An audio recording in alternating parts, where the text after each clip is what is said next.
Welcome back to the Growing the Good Life podcast. I'm your host, Michelle Roberts, and today I want to talk to you about the three mindsets that you need to have to grow food successfully. These days, I'm recording this in April, mid-April of 2025, and there are a lot of concerns about food supply in the wake of tariffs. Do we have them? Do we not have them?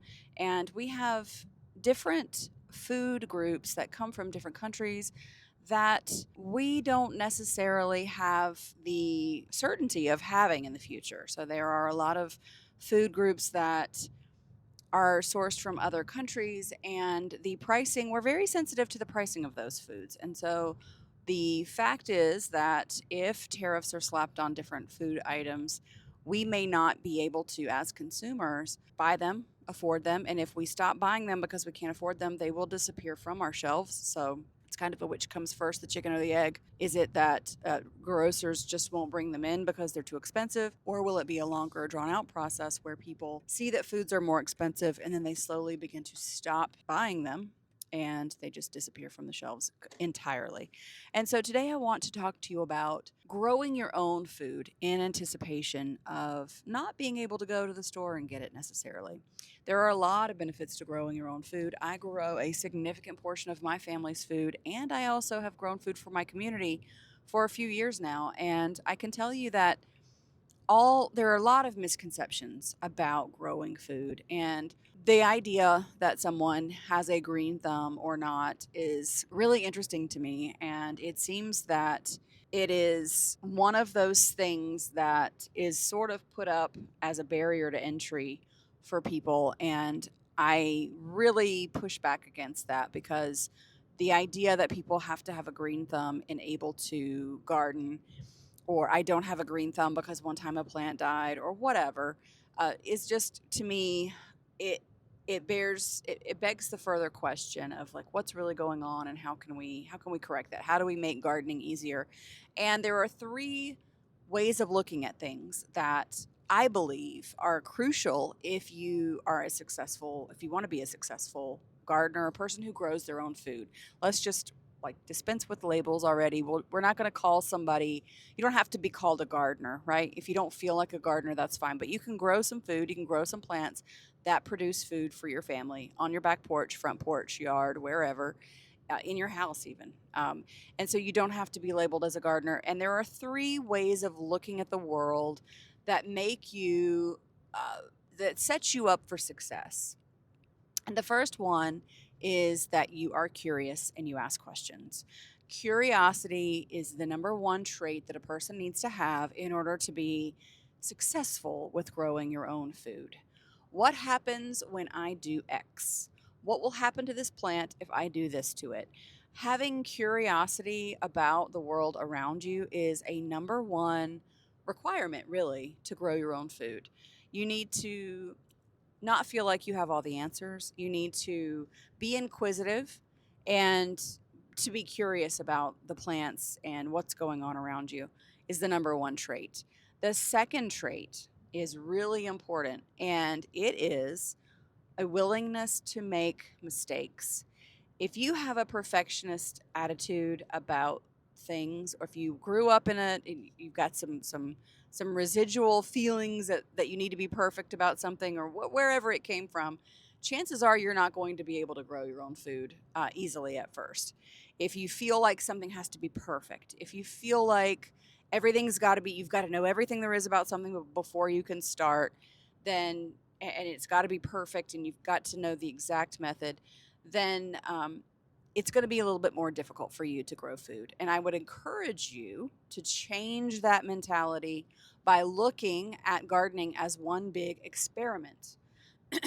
You If you start with a container garden, for example, and you buy 1.5 cubic feet of soil, you have a 10-gallon pot. You pour that soil into that pot, you plant seeds, you water it. Every day, you just stick your finger in the soil, you make sure that it's got enough water, it's got enough sun. It's going to be really difficult for you to kill that plant, especially if you start with something like beans or lettuce or cucumbers or anything like that. Okay, so you're going to be, but let's say that you forget to water the plants and maybe you go on vacation and you forget something, or your timer broke, or whatever happened, and the plants died. Um, you've got to be okay with starting over and being like, oh, well, that experiment failed. Let me do better next time. Let me fix whatever issue I had and make sure that it does not, that whatever it was doesn't happen again. Or let's do some other things. Or, if your plants are if they're getting leggy, put them in more sun, or any number of things can be changed so that you can have a successful experiment. But it's just that, it's an experiment. Nothing is going to happen, I promise you, especially if you start now and you start practicing how to grow food. Building the muscle of how to grow food is really important. You don't want to put a lot of pressure on yourself. You just want to have fun. Make it an experiment. That's going to really set you up for success. So the first trait we said was to be curious. Don't feel like you have all the answers. Number two, don't feel like it has to be perfect. If you have a big perfectionist streak, I would encourage you to check that at the door whenever you grow food, because there are lots of ways to skin a cat. I'm sure you've heard that saying, and the same holds true for growing food. I cannot tell you how many times, like, I don't grow food according to the way you are taught how to grow food. Not anymore. Life has gotten in the way. There are times of the year when I'm just too busy, and oh, well, that plant's supposed to stay in that cell for 3 weeks and then it's supposed to go out. Well, it might be in that cell for 4.5, 5 weeks. Who knows how long it could stay in there? These are not things that I do on purpose, but when I have a lot of things landing at the same time, then sometimes the food that I grow is not exactly by the book. Okay, we do as the best that we can. We don't grow according to a schedule so that we hit the schedule perfectly. I grow according to a schedule, and I use a software that helps me because I want to get as close to that schedule as possible. It doesn't have to be dead on. If you walk out the door today, chances are you are going to see a plant that no one planted, and it's doing just fine. So plants want to grow, they want to photosynthesize, and that's just all there is to it. Your job is to just let that happen and get out of its way. And if you walk out into the countryside, or if you happen to be lucky enough to be surrounded by plants, the vast majority of them were not planted by anyone, and they are doing just fine. They haven't been tended to. They literally are doing what they need to do to survive, and they're thriving. So we'll take some lessons from nature in that regard. And the final trait that I need you to have that the final trait that you need to have in order to be a successful gardener is just that you don't give up easily. Don't give up on yourself easily. Don't quit. Don't every time, and having the attitude where you look at everything as an experiment will help you with that.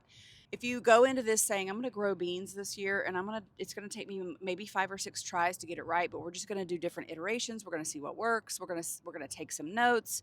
And if we look at things that way, and we're willing to just continue to look at things and switch it up and make notes, then you are not going to be able to help but be successful. In talking to beginner gardeners, the number one thing that they do is ask me a ton of questions, like hours worth of questions, okay? And they're desperately trying to remember everything that I know. And I'll tell you, I've learned this stuff over like 20 years of growing. More than that, honestly, and like 5 years of successful growing for the purpose of growing professionally for other people to eat, to like buy and sell, right? So I'm doing a lot of things, learning things constantly, and the idea that someone could ask me a ton of questions and just remember everything that I know is not realistic. All you have to have are these three mindsets: be curious, don't be a perfectionist, and try again. If something doesn't work out the way you thought it might, just keep trying. Okay, it is not every season's different. None of us have it figured out. If we had it figured out, uh, there wouldn't be so much gardening content on YouTube. if we all had it figured out. And the fact is, there are so many variables. That's what makes it fun. And so, yeah, it's these three mindsets that I promise you, if you can just work on them and give yourself grace, give yourself the ability to make a mistake, and start with something small. Start with a small patch, start with one raised bed, start with one container garden. Just start, okay? Um, I guarantee you will feel more accomplished. You'll have a greater level of satisfaction with your mental health. You'll feel more accomplished. And the more and more vegetables and fruits and things that you can grow yourself, the more confident in yourself that you'll become. And it really translates to everything in your life. I cannot recommend it enough. Gardening is my love, and I love to share that with you. I know that you could be anywhere. You could have been anywhere this morning, but you chose to be with me, and I do truly appreciate that. I want you to get out there and get growing, and I hope that this has been a great way for you to spend your time. Thanks a lot, and bye for now.